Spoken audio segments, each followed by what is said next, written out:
okay, so you think about this vitamin C. I need to educate people on why vitamin C is beneficial. Maybe dramatize the benefits, Right. or dramatize the point of difference, and then let's see, maybe.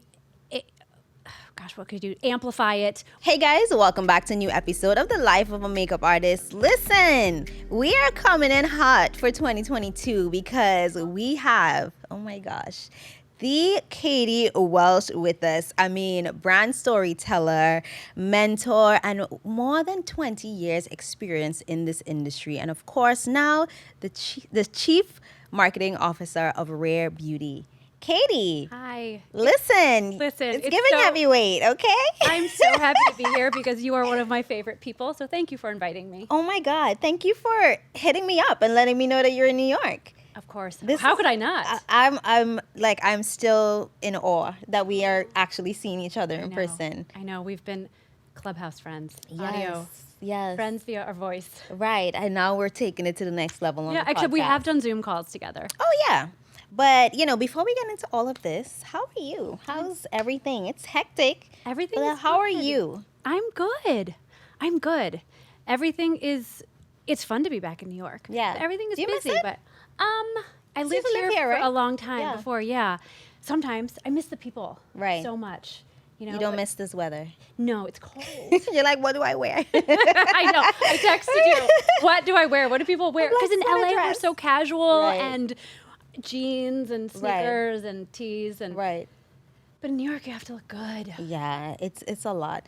So before we get into your amazing career journey, I have to ask, how is Miss Honey Dog? Oh my gosh. First of all, I love that you always ask about her. That is my She's dog. so cute. She's wonderful. She is a 14-year-old rescue, and she's doing great. Right. Yeah, knock Oh on my wood. gosh, I love that. Okay, so I did a deep dive, of course, and we've had conversations, and I want to get into Rare Beauty, but I feel like that's what a lot of people know you for now. Yes. But you've been at Victoria's Secret Beauty, you've been at Honest Co, you have been at Hourglass. Like, take us through your beauty beginnings.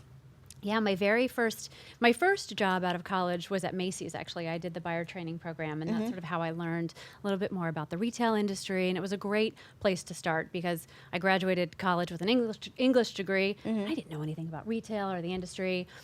I loved my time at Macy's, but I really wanted to get into beauty. And I was actually the assistant planner for luggage and frames. Wow. Nothing close to a lipstick or anything beauty, but I always had this passion for beauty, and I was able to get an interview at Victoria's Secret Beauty. This was many years ago. That's crazy. So you had the love spell. So I had, oh my gosh, Love Spell, Pear Glacé, what was it? The Angels, Heavenly Halo. Yes. And yes, I launched those. I launched Victoria's Secret Pink, the pink fragrance. It was when there was a whole color collection, like beauty, Victoria's Secret Beauty at that time, there was a big beauty focus. Right. And I started with an entry-level job in the store communications department. Wow. And I was clearing voicemails off of an answering machine. Literally, for Pear Glacé and Love Spell, when stores were calling in and saying, I need more inventory or whatever they needed. And so that was my very first job and my first introduction into beauty. And it's interesting. I've been mentoring a lot of people who want to get into beauty, and they have so much stress that they want to find that first perfect job. Right. And I explained to them, my first job, I was clearing voicemails off an answering machine. Was that perfect? Was that everything I wanted to do? No. Right. But it was my first introduction into beauty. I was able to see how the industry was organized, sort of the nuances of the industry, the way the different departments were organized, who did what did who, how it all worked. I just was able to be an observer. Right. And realized, okay, and I sort of was able to not determine what my path would be, because I didn't know, and it didn't take a linear trajectory by any sense, but I was able to sort of see what I was interested in. So I got into a position that had opened in the communications department in PR, and so I was able to interview internally for that position, and I started there, and kind of the rest was history. Right. Yeah, so Victoria's Secret Beauty was my very first job. That was 22 years ago. That's crazy. I know. Oh my gosh. So how was your So experience? there were Victoria's Secret fashion shows, everything. It was really interesting. Yeah. So how was your experience at Hourglass? Hourglass, that position, what a beautiful, incredible brand. The founder is so brilliant, really a brilliant product developer. And I was living in New York, working on the agency side, and wanted to get back on the brand side.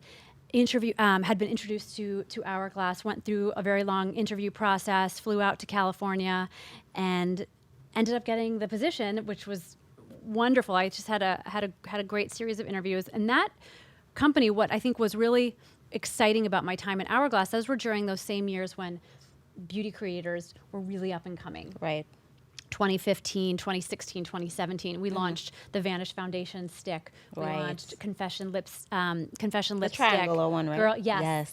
Girl Lip Stilo, and did some really fun campaigns, which at the time were sort of the first of their kind. Right. Because makeup, I mean, I'm sure you remember 2015, makeup was it's everything. Was everything. And so a palette was born every second. Correct. And it was just fun. It was such a fun time to be in the industry. It still is now, but that was just such a unique time too, where I think makeup artistry was being democratized. Right. So many people were telling different stories of how to achieve different looks. YouTube was on the up and up. And so it was just a really fun time. And so to be able to sort of help Hourglass do more influencer marketing and creator outreach in 2015 was really, it was cool. Right. It was fun.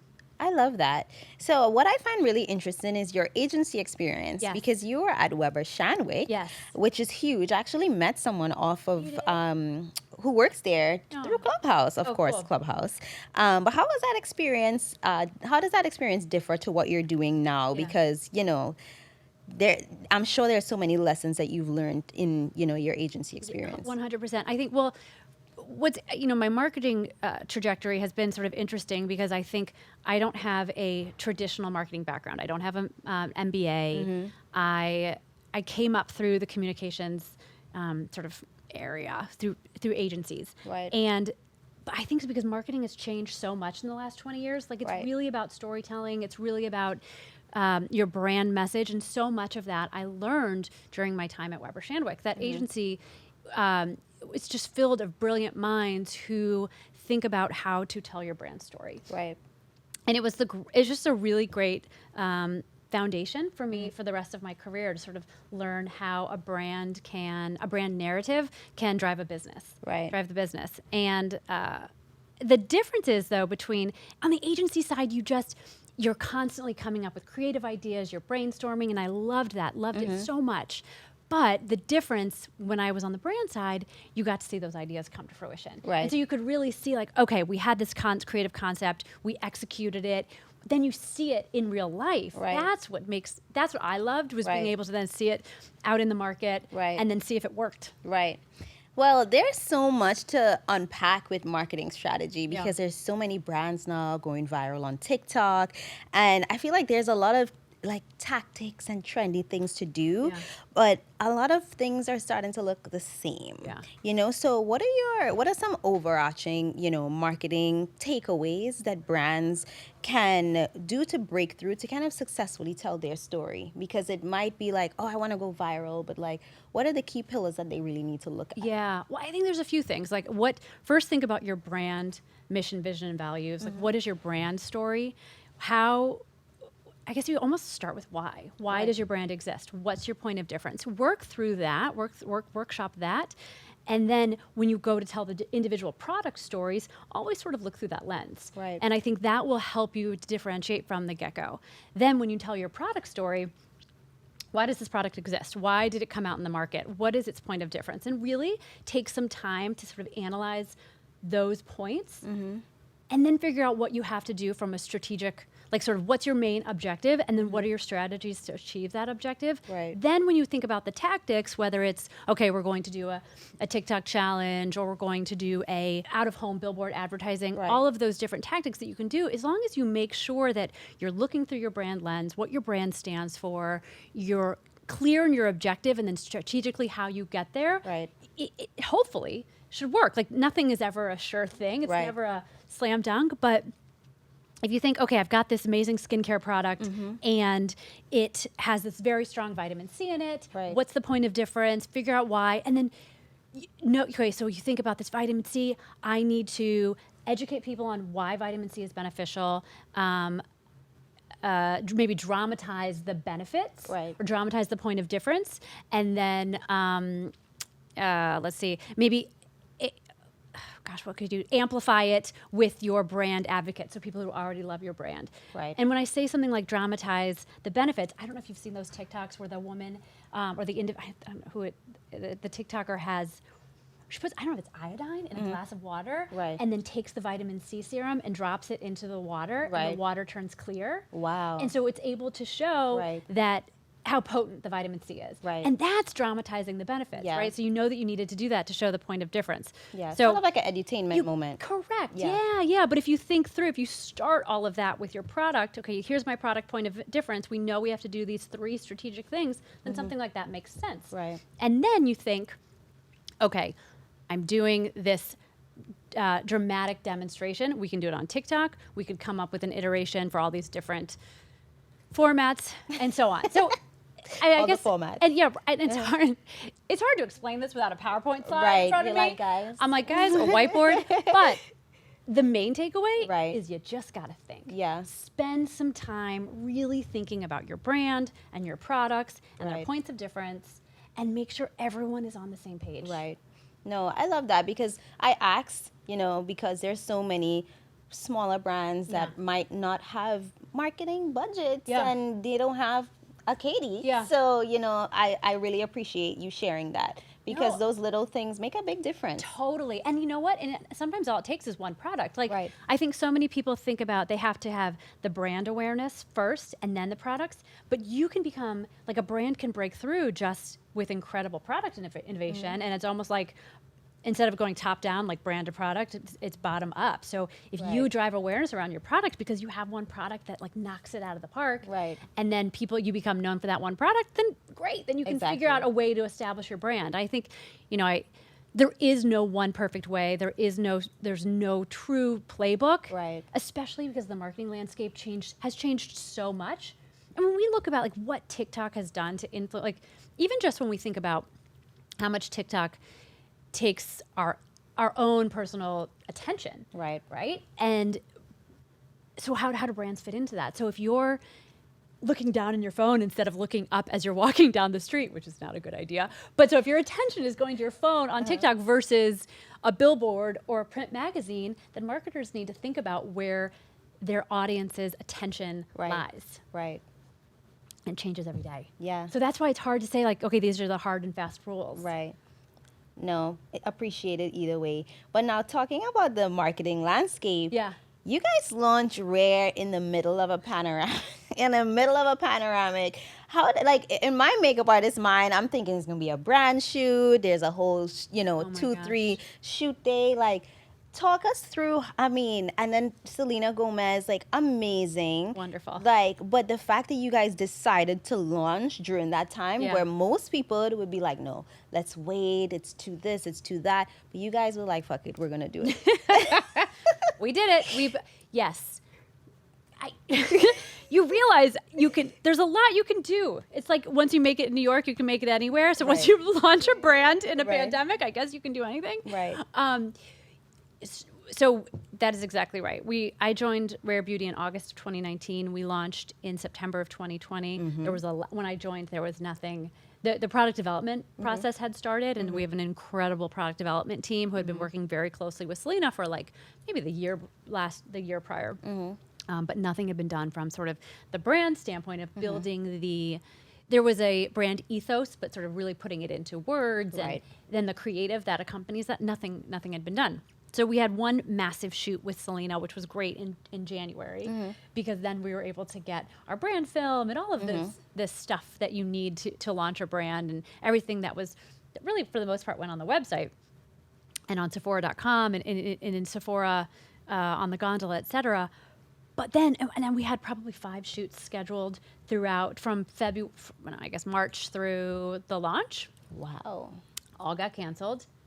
We had a massive community event. We were doing a community casting call where we wanted to meet people in our community to be a part of our campaign and potentially represent each of our 48 foundation shades. And we wanted to know what their story was, not what they looked like. Right. So we did a sort of community, we called it a community call in February, and we asked for everyone's story on why they're rare. Right. And we had over, oh gosh, no, I don't remember, maybe like, we had 150,000 visits to our website, 20,000 submissions that were valid, Wow. like valid submissions of stories. And I thought, I wasn't sure if people Right. were really going to write heartfelt words, Right. or they would just say like, oh, I'd love the chance to meet Selena.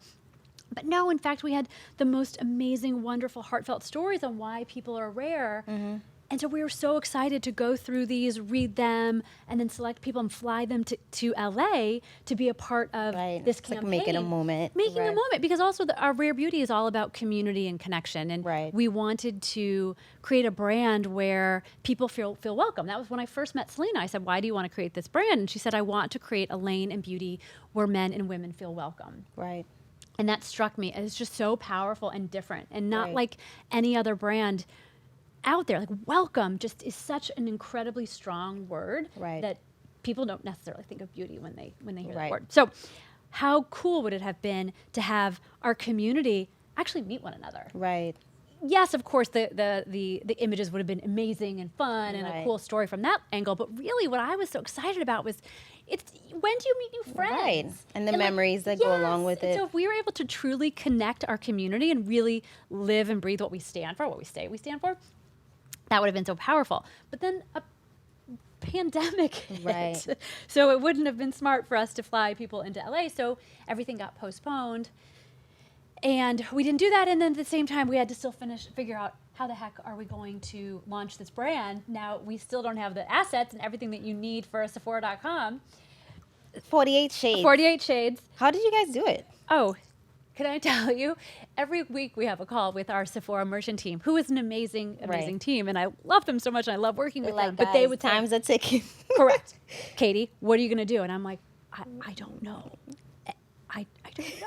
And I hate not having answers. Right.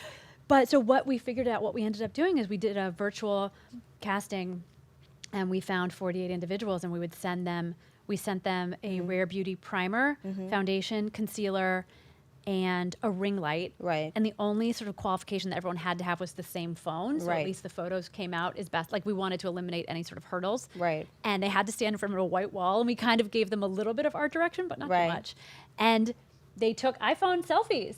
And so our Incredible. foundation, and they were great. And honestly, the images were full of personality and life and real and truly authentic, because there was no there's no makeup artist, there Right. was no lighting director, Right. anything. Right.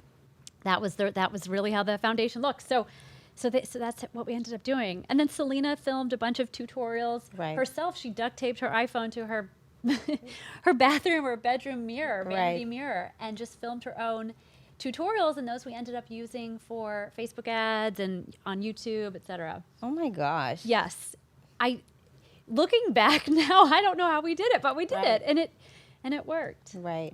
So I am very much an advocate of no makeup. But what I think, Rare Beauty kind of stands for, it's like the ease of use is what I love. Yeah. You pull it out, the wand is there.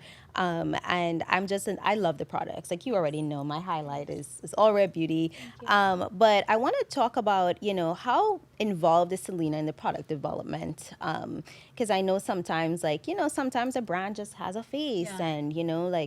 and like you said, she has a strong point of view, and Yep. we're going to talk more about that later. But Okay. how involved is she in the product development? Well, the first thing that you said I thought was the most important thing, because that's exactly what she wanted. She wanted makeup to be easy and not intimidating, Right. and fun to use. Right. Because she says herself, like, even though I've been in the makeup chair since I was 7 years old, she's not a makeup artist. She Right. loves getting tips and tricks. She loves watching artistry, but she really wanted to make it simple Right. and easy. Right. And so, and what has been interesting is that's what we've heard from the community. And Right. it doesn't matter if you're a beauty novice or if you're a seasoned makeup artist. Right. Everyone wants a product that's easy and performs. Yeah. So that's just it. But she was very, very involved in the product development process, worked super closely with Joyce Kim, who is our Chief Product Development Officer. Yes. And then is very involved in all of the creative and the artistic direction of the shoots. So yeah, truly she is such a heartfelt, wonderful person. It has been a pleasure working with her because her vision for the brand in wanting to make a difference and sort of be more than a beauty brand really can be felt through everything that we do. And so I'm so grateful for her for sort of coming up with this concept and this idea and bringing us all together. Right. Yeah. So wait, what is your favorite product? Like your top 3 rare beauty products that you use? Because I know that one is one of us. This glossy lip balm. I love these. Right. The Stay Vulnerable glossy lip balms. I like the Stay Vulnerable blushes. I love the Perfect Strokes matte liquid liner. Yes. And I love our brand new mascara, Perfect Strokes. Oh my gosh, Universal yes. Volumizing Mascara. The liquid liner. Yes. I love the brush. Yes. It's not too short. It's not too long. It's like. It's sort of mimicking like a calligraphy pen, and it makes it easy. And that was so back to your point of like making these products easy. Right. Selena she loves cat eyes, her signature look, but she wanted to create a brush that was a little bit easier to use than some of the other pens out there or liners out there. Right. And so that was the vision behind that liner. Right. I love that. And first of all, like, wait, let me make sure I have this. Yes, okay, great. I'm like, I'll be like, Katie, I have your favorite on. Now, my thing is I love how, because let's be honest, right? Every day celebrities coming out with a makeup line. And, what Rare does that I love is that you guys have been bringing mental health to the forefront and, with the council. I don't know everything about it, so I would love for you to shed some light. But I think it's important for a brand not to just have a face, but a voice and a purpose. Yeah. So I want to talk more about that. Well, that was exactly what Selena wanted to do from the start. So she wanted to create something that was more than a beauty brand, or a brand that could make a difference. She talks openly about, she posted about the beauty myth. It was in 2018. And it was at a time where she felt where the media was being unfair to her for the way that she had looked, and she didn't like social media, and she took a break from it. And when she said, "What can I do to help put positive images and information out into the world?" Right. And the beauty brand is one of the ideas that she came up with. And so not only is it the beauty brand, but part of it is our commitment to mental health. Right. And that was another thing that she wanted to do, because she has been so open and honest about her personal mental health journey that she said, okay, how can we create something as a part of Rare Beauty that makes a difference? So together we created Rare Impact, together with the leadership team. And Selena, we created Rare Impact, which is the division of the company that aims to make a difference in the world. Right. And that's everything from how we connect our community, the content that we put out around mental health to help destigmatize mental health, and then finally our fund. So we launched the Rare Impact Fund, where 1% of all of our sales go to this fund, as well as we're doing a ton of traditional fundraising, corporate partnerships, and so on. We just announced that we donated 1.2 million. Wow. And it's only been around for a year. So we're really doing as much as we can to truly make a difference. Right. And the fund is what it's so interesting. It's that it's multifaceted. So not only is it our community and bringing our community together so that they have a connection, but then the content with Rare Impact, we put on our social channels content that's educational around mental health. Right. And it doesn't always come from Rare Beauty, because we are not the mental health experts, but we have created the Rare Beauty Mental Health Council, and it's comprised of members from academia, from nonprofits, from the medical field, from beauty, that have a point of view within mental health. So whether it's like NAMI or Mental Health America, right, we partner with them to create content. Right. And it's educational content around anything from like, this is the NAMI hotline, this is what depression looks like, or this is what anxiety looks like. Right. This is what a therapist, a psychologist is versus a psychiatrist. Right. So educational information that our community may not come across.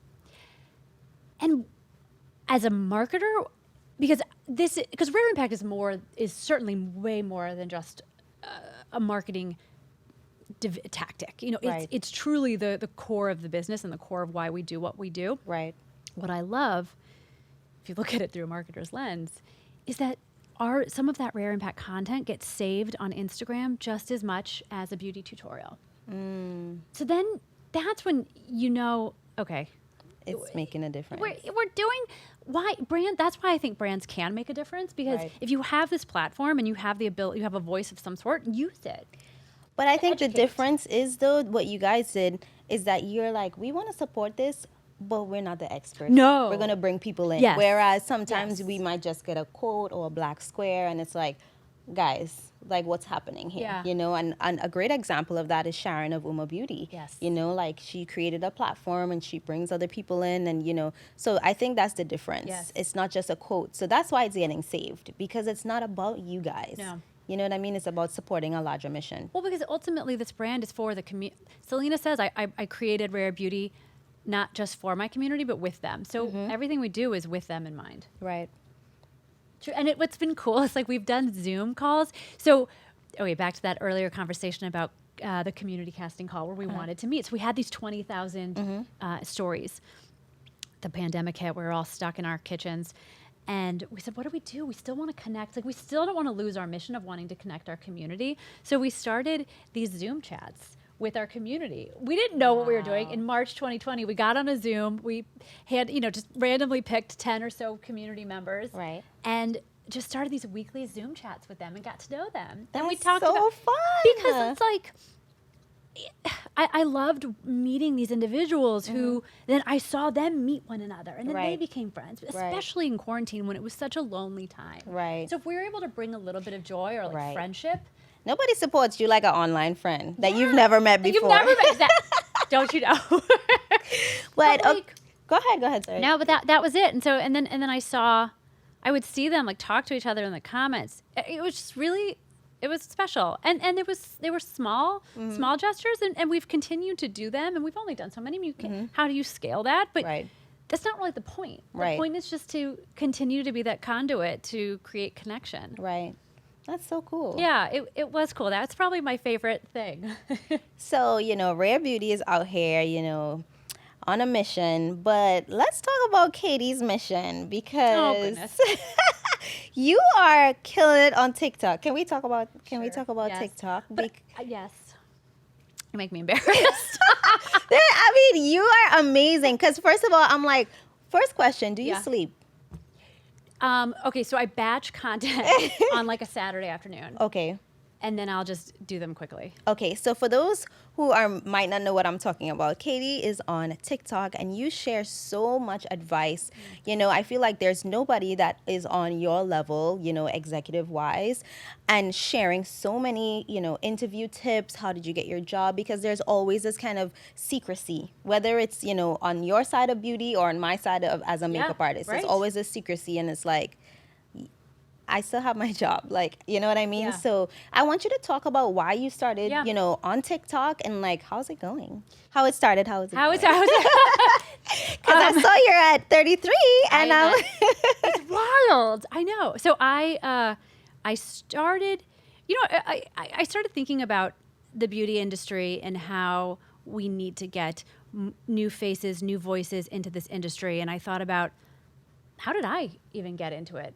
I didn't grow up in New York City. I didn't have any sort of connection to anything. Right. And I met one individual. from the Midwest, right? Yes, I'm from St. Louis. I met one person who had a career at Estee Lauder, and I'm like, that's a career? You can do that? Right. And that's what sort of piqued my interest, and the rest was history. But so I thought, God, that was one little thing. How could I do that on a bigger scale, to just sort of unpack all of the different career paths in beauty? You don't have to be a makeup artist. You don't have to be in marketing. You don't have to be in social media. If you love beauty, there's so many paths: operations, finance, HR. The Right. list goes on. People don't necessarily know that, or I don't necessarily know that you don't have to actually work at the brand. There's manufacturers. There's so many other sort of Right. adjacent companies that are still in beauty that you may not know. Right. So I thought about that, and at the same time, and how cool it would be to be able to just sort of pay it forward. And how can I take down those barriers to entry for so many people, because you may not just know, we just may Right. not have access to it. And then TikTok I was obsessed with TikTok at the time, and I think I had honey. So I Right. would like test it with my dog. And I didn't obviously want to do the savage dance. Because quite honestly, nobody wants. No one wants me to do that. Classy. Nobody wanted that, but I also wanted to learn. So as a marketer, like I think it's so important to stay on top of everything that's happening. Right. Again, back to where your attention is going. So I watched my attention span just spend so much time on TikTok. Right. And I was like, I got to figure this out because I knew we were launching Rare, and how does the algorithm work? And you just can't create content. It's so nuanced. You really have to learn how it works. So, the light bulb went off, and I was like, all right, let's try this. Right. Let's try and give tips on how to get into the beauty industry, whether it's how to find a job, how to prepare for an interview, or beauty marketing, or career advice, whatever it may be. And at the same time, learn how to use TikTok. Right. Put myself out there. And then out of nowhere, people were they found it, and they started listening, and it was wild. Right. And I would get all these questions, and I couldn't answer them because the comment limit, there wasn't enough. I couldn't answer them enough. Right. So then I sometimes do 30-minute just mentor sessions with people that I've met on TikTok. And I've done Wait, almost does your days have like 28 hours? Or No, okay. are you running on a different day than me? I will say that it did take my working out time. So I was doing it. This was okay. I would do it from 8 a.m. to 8:30 every Monday through Friday, and okay, yes, there were some mornings where I'm like, oh dear, I'm so tired. Right. But I would get on the Zoom, and I'd meet this person on the other end of the screen. And they are just awesome. You're like, this is why I'm doing it. Yes, shit. It's like they, they're just awesome. And they had all these questions, and they're like, Katie, what am I going to do with this or this or this? Right. And they had all these questions. So it ran the gamut. It's like whether they were early career, in college, even a high school person once. And they say, so many people say, I just didn't have anyone to talk about this with. Right. And that's what's so important about mentorship, and that's how we can give back is, I couldn't really talk to my parents about career nuances like this as well. There's just, not everyone has that. So if I could help someone, I remember there was one woman in particular, I loved talking with her. She said to me, Katie, I've only been working at Sephora. I was like, whoa, hold on, time out. What do you mean only? That's huge. Right, exactly. That you have learned so much. Let's talk about what you've learned. Let's talk about how you've met brand reps, how you've met educators, how you understand artistry, how you understand product positioning, brand positioning, how you understand retail marketing. You know what the gondola is, you know what the window is, how the the promotional schedule is, etc. And then we looked at her resume, and I'm like, okay, let's reformat it because what you have done so much stuff in your Sephora job. And then she had an attachment next to her resume, and I'm like, wait, what's this? And I opened it up, and there are these beautiful images. She goes, oh, I'm also a photographer. I was like, what? Wow. These are stunning. Right. You're so talented. And so just looking at her resume and sort of just looking at it through a new eye, a new lens, and then seeing adding her content creation talent, adding that to her resume. She was a college senior, she had a whole new outlook. Right. And that was just 30 minutes. And so to be able to sort of lift the weight off of someone's shoulders for a second. Right. That's amazing. It's awesome. Yeah. And it just feels great. And the hardest part, honestly, I can't do enough. I want to do more. I'm not trying to be a martyr. No, that's not. I really just enjoy it. I really enjoy talking to people about their paths, and anything I can do to help. Right. I just wish there were hundreds of thousands of jobs, and for everyone. For everyone, you get a job, and you can the beauty industry is only so big, so that's why with TikTok I don't always just talk about beauty. It's just career in general. Exactly. Yeah. I love that. So what's next? Because I saw that you're gonna have a newsletter. Oh my gosh. A newsletter? Jaleesa. I be looking. Okay. Is it Slack channel too? You know what? Because you just mentioned this, now I'm gonna actually get it done. You heard it here first. Listen, I'll be like January 1st. I'll be like, Katie. Accountability coach. Accountability. Yes. 2022. So here's my idea. You tell me. Oh, here's my idea. You tell me if this is good or bad, and then we can edit it out if it is. Okay. So the newsletter that I wanted to do is that I get a lot of the same questions from my TikTok community, which means that a lot of people, everyone has similar questions, which makes sense. I only have one point of view. I only have one answer. Right. So what I wanted to do was then take these similar questions to other friends of mine in beauty or other industries who could then answer those same ones. Cool. Yeah. And then on the flip side, so maybe like the top half of the newsletter, there's those 5 most asked questions. But then, so you get different points. I'm only one point of view. So you get different points of view. And then the bottom of the newsletter, or whatever, at the bottom, like also in the newsletter, profile one of the people in the community, like the TikTok community. That's so cool. Because the other thing that when these mentor sessions, I always ask them, like, so what are you inspired by right now? What are you excited about? And I just get this mix of different answers. Right. And it's just awesome to learn from new people. Right. And so why not profile them as well? Right. So it's like the interviewee and the interviewer. So I love that. So what would be the nuance? Like monthly? I don't know. I think monthly, or maybe you might have to start off quarterly. I need an intern. Yeah. Maybe you have to start off quarterly and then maybe. Not like weekly. Yeah. Like I feel like I have enough friends or people that could help. Yeah. Or not help me with it, but could answer the questions. Right. I mean, you might get an intern from your TikTok community. So, I mean, I'm like. So that's the I like newsletter. it. Do you think that would be beneficial? Absolutely. I think you just have to work on the nuance, but you're giving good advice. And of course, everybody's busy. So if you do it first time, you know, in the first quarter of the year, and then, you know, we spoke about this. I'm like, do a group session. I know. Yeah. But again, I'm just like, who am I? Like, I'm just one person. What I want to do is like extend it to all the different executives. And so then you can like hear from so many different people and hear what you want to hear, you know, whatever advice is relevant to you. So. I love that. Yeah. But can I ask? Yes. What are you excited about right now? You sitting on this couch. So fun. Oh, Lord. Okay. What am I excited about? Web3, is that my answer I'm supposed to give? I need to understand what Web3 is. I don't know. Do you know that it's NFT week in New York right now? Yes, I know. I spoke to Joe of BoxyCharm. He's here for that. I gotta figure it out. Yeah. did you know that Nike signed their trademarks in the metaverse? Wow. Virtual trademark.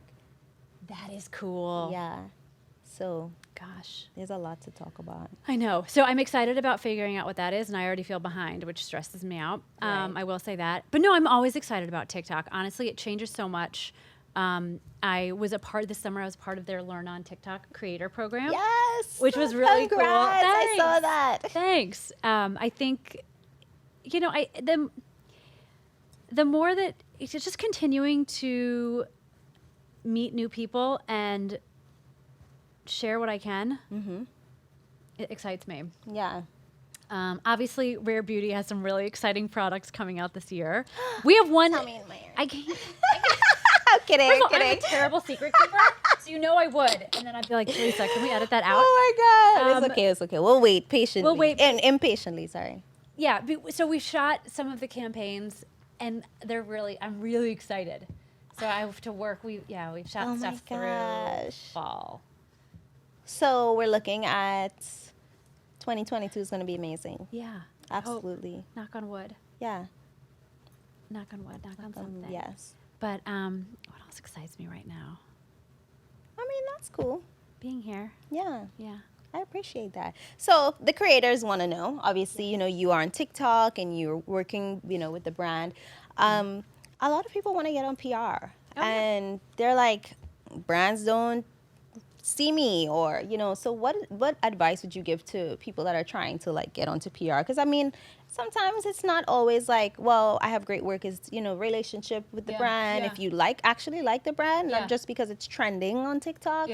So what advice would you have for creators looking to get, and not necessarily just Rare, but just in general? I think if there's a brand or a product that you like, gosh, the more consistently I think someone uses a product, brands usually notice. Like, oh, okay, Jaleesa loves this Rare Beauty highlighter. She uses like that. That will get someone's attention because the consistency of seeing someone. I think the uniqueness of content. I don't think it's about followers or engagement. But I think if you have a unique artistry technique or an approach to application or a review of the product that is some sort of, you know, for Rare Beauty, it'd be like a heartfelt storytelling moment, or it's all about the content that you're putting out there and how you're putting it out there. And then, of course, if you're able to build a relationship with the public relations team or the communications team, that always helps. They're the ones who are putting together the lists. But I think understanding, it's kind of like brand and product marketing, understanding yourself and your talents and what you're putting out on your platform as a creator, the more that you can differentiate yourself, probably, the better, I would think. So if you have a artistry technique or a skill that you think no one else has, and if you could start to showcase that and you use that brand's product consistently, that would be mutually beneficial. Right, exactly. Yeah, it doesn't have to be that you have to be this amazing artist, but if it's the way, just simply the way you approach content, you know, and that I think would get not only a brand's attention, but probably other beauty lovers and people who you want to potentially follow you. On the other end, though, how do you think that brands can do better at influencer marketing? Honestly, I think like anything, the thing a brand can do the best is build the relationship and understand the creators and really not only pay attention to the platforms, but pay attention to the creators and the point of difference that they're doing. So as much as the creators putting so much effort to have this unique content, it is the influencer marketing's team to be paying attention to that as well. Because they need to see what trends are happening and then reach out and develop those relationships with creators, because it is a two-way street. So I think the more that they can hone relationships and keep their eyes on, peeled for new and emerging talent is important too. So what are your thoughts on emerging platforms like Newness? Because Rare did a launch on Newness. Newness is all about community. Wait, I just want you to touch on what Newness is, because I'm sure a lot of people might not be familiar. Newness is a live streaming platform, sort of like Twitch, but it's just for beauty and the beauty community. And they have a community of amazing creators who go on, and a wonderful audience who gets to know their community. They get to know them so well that they have like inside jokes. I've been in some live streams and it's fun to see. Again, it's back to that like community connection. So it's this very tight-knit community of creators and those who love them. And people will live stream, and they just have, it's like an open conversation. So it's a really cool platform. So we did a Newness live stream with Joyce, our head of product development, and Cynthia, our global makeup artist, and we talked about with the launch of one of our new eyeshadow palettes. This was back in April. And it was really fun. So we had the Newness community, some of the Rare Beauty community join on, and had this two-way conversation with Joyce and with Cynthia about the development of the product. And then they were able to watch Cynthia do application techniques and Joyce talk about the product development, but then they could ask questions in real time. It was cool. That's super cool. I'm really excited about live streaming. I think there's an authenticity and a uniqueness. I mean, people throw around the word authenticity so much lately. That's like the top hated word on Clubhouse. I know. I'm sorry for using it. It's okay. It's true. Like there truly is a realness on that platform that I think maybe not others have as much. Are you paying attention to live shopping? Because like Taobao and, the Chinese version of TikTok and all these things, like it's coming and it's coming quick. Amazon Live, super great. Flip, there's so many apps now. And the Instagram live shopping, Instagram Live, Facebook. Live shop. We Yeah. did one with Cynthia and with Selena. It's fun. I think, you know what, as someone who, here's fun. So I have been on QVC. When I was the head of marketing for Bliss, we didn't have anyone to do. Listen, does this exist online? Listen, I don't know. Okay. Let's as like my next. You're like, I hope not. I did not stay in that. They were like, thank you, but so I only did a couple of shows until we then hired someone who was talented and fit for the job, unlike me. But it's fascinating. And so just having that experience of trying to sell on air and then seeing how it's being modernized for today is really. It's really cool. It'll be really interesting to see how it progresses. Oh my gosh, that's so fun. Yeah, that was 11 years ago. Wow. I mean, time flies by. You were incredible. Like you are incredible. Oh my gosh, thank you. Oh my gosh, look at what you've created. Thanks for coming. Hey, thanks for having me. I'm not done though. Oh, okay. So we have a bit of a speed round. Oh, are you down? Sure. I'm down. Okay, so this is kind of like a whatever comes to mind. Okay. So you have like a second or two to answer. Okay. Okay. So, what music are you listening to right now? What is Katie into? What am I listening to right now? Do you listen to music? What have I been listening to? Okay, I used to be really cool. I've lost it all in my... Honestly? Okay, wait, this is so embarrassing. I will tell you exactly what I'm listening to. So I live in LA, so we drive all the time, obviously, and when you listen to Sirius radio, and Sirius has launched a TikTok station. Yep. So you can hear the trending So songs. this is mortifying, but it's fine. I will own it. I listen to the TikTok radio station, but it's so fun. But I love so it fun. because you discover so many like artists you Totally. probably wouldn't have. Yeah, totally. What's your go-to hair product? And I listen to Selena, obviously. Oh, love that. Oh, you know what? My go-to hair product. I love the Way dry shampoo. Mm-hmm. I love the one with Mojave Ghost, the Byredo scent. Ooh. That's Okay. beautiful. But I just started using Playa shampoo and Oh, conditioner. I never heard of brand. They're at Sephora. Mhm. I actually just bought it at the trial size for this trip. Mhm. I'm obsessed. I love it. Oh. I love the way it smells. It's beautiful. Oh, that's cool. So I know you've been in beauty for 20 Other ones, years, but- yeah. but if it wasn't beauty, what would your career be in? Stumped. You stumped Stumped? me. You stumped me. I don't know. Not fashion. Not passion. Since You look cute. I texted Steph. you, like, what do people wear? I really love food. Okay. Maybe I still think marketing, but I think like storytelling around food would be cool. I love that. Yeah. Best way to relieve stress.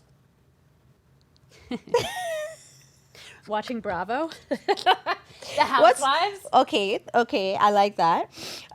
One thing you wish you can tell Katie 20 years ago. You can only tell her like a sentence, so. Yeah, that's a good caveat. What could I wish I could tell her? You know what? Wait, you've stumped me again. Hold on, let me think about this. If I could tell my younger self something, it would be not to take it all so seriously. I think there's two schools of thought. I think I took my career very seriously because, and as a result, I was able to climb the proverbial corporate ladder. But I think, looking back, it all hard work pays off, but Right. you got to live a little too. I love that. Yeah. And last one, work-life balance. Yeah, Fact, okay, well, fact or fiction? Goodness. In my 30s, I would have said fiction, but in my 40s, I say fact. Oh, wow. Yeah, I think you can. I guess back to your earlier question, as part of working so hard, I think I thought I had to always have the answers. Right. In whatever, at any level. It wasn't even as the manager level. I thought I always had to know. And you don't. You can ask questions. You can take time. You can figure stuff out. You can take a breath. You can not eat dinner at the office. You Right. can shut your computer down. Right. Yeah. You could take a break. You can take a break. And I think it took me a long time to realize how true that really is and how you can trust your colleagues and trust those around you and not have to have the answers to everything. Right. And realize how important it is to have some time for yourself, have some time for your friends and your family. Right. And work's going to be there. You'll be fine. Work's going to be there. It'll be there. It'll be there the next day. You'll be fine. You can take the night off, take the weekend off, take the Oh my week God. off. Don't forget to take your vacation days. Yes. What are you looking forward to for 2022 for this year? Taking my vacation days. Because I haven't. Like, I'm out. Says the woman Hi, who- guys. Yeah, preaching work-life balance and haven't taken them. What am I looking forward to 22? We have some exciting rare beauty campaigns that I am really excited that I'm. But looking forward personally. to. I'm just kidding. It's like nothing. No, that's not true. You know what? I'm inspired to do this newsletter, to do all of that stuff. I'm Yeah. going to do it. Yeah, and I'm looking forward to Yay. that. I'm I so really, happy. truly love I love TikTok not because I have because of the impact that it's made. Four or five people have emailed me that they've gotten jobs. Oh my gosh, that's so cool. And getting those notes is the coolest Do you have a damn dance? feeling. Do what? Do you have a dance when they... I'm like, ooh, yay. No, I do not have a dance. You have a dance now. I have a dance now. But yeah, so I'm looking forward to just keep trying to figuring out how else I can keep meeting new people, or if there's a way that I could help others in my position help the younger generation helps kickstart their career. Right. That excites me. It really, really honestly does. I love that. Thank you so Thank much. you so You're so much. incredible. Like, You are. Look thank what you you created. so much. Okay, guys, I don't know about you, but this episode has been so incredible. Katie is a wealth of knowledge. If you are not already following her, please go do that. But I want you to share with us. Can you share your socials, where to find you, so we can all fangirl? Oh gosh. No. It's at Katie Welch, KATIEWELCH. Everywhere. Thank you so much, Katie. We'll catch you guys in the next episode. Bye, guys. Bye.